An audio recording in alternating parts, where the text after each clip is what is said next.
L'une des grandes différences entre un étudiant lambda et un étudiant qui a des très bons résultats est que ce dernier est ponctuel dans son travail, quelles que soient les circonstances. La personne qui a obtenu un très bon résultat est disciplinée, elle s'assoit quand il le faut et surtout, il donne tout pour se hisser au-dessus des difficultés qu'il rencontre. Peu importe comment il se sent, peu importe s'il est malade, peu importe s'il a une mauvaise journée, qu'importe la météo, il s'assoit quand il le faut et il fait ce qu'il y a à faire.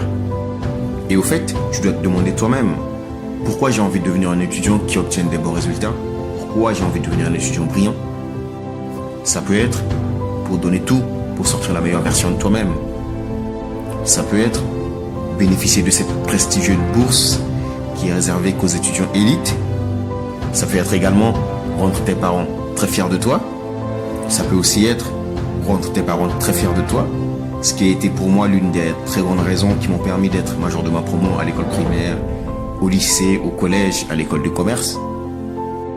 Et pour obtenir ce genre de résultats, tu dois t'entraîner pour devenir plus sage et plus efficace dans tes révisions et savoir que toutes les difficultés que tu rencontreras sont des opportunités pour que tu deviennes encore plus intelligent et proactif. Si par exemple, ton but c'est d'avoir des résultats très élevés, et recherche montre que tu vas devoir augmenter tes sessions de révision de plus de 50%. Parce que si tu continues d'étudier à ton niveau actuel d'étudiant moyen, c'est sûr que tu resteras un étudiant moyen pendant toute ta vie étudiante. Si habituellement tu révises 1 heure, 2 heures par jour, il faudra que tu augmentes ta période de révision petit à petit à 2 heures, 3 heures. Toi que si tu t'entraînes pas avant, lorsque tu passeras tes examens, ce sera très difficile pour toi d'avoir des résultats excellents. L'étudiant brillant, c'est celui qui prend ses responsabilités, c'est celui qui se responsabilise de tout ce qui arrive dans sa vie.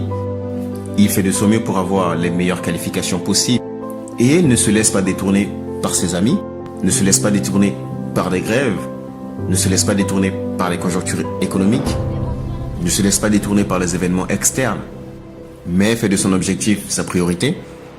Et devenir ce type de personne n'est pas si compliqué que ça en a l'air. Ça peut éventuellement te prendre des jours, des semaines, voire des mois, mais tu dois consciemment choisir d'affronter la réalité et de faire ce que tu as à faire. Et la première étape, c'est de passer à l'action. Si tu as prévu de réviser pendant 4 heures ce soir, bosse 4 heures ce soir. Si tu as prévu de réviser pendant tout le week-end, alors bosse pendant tout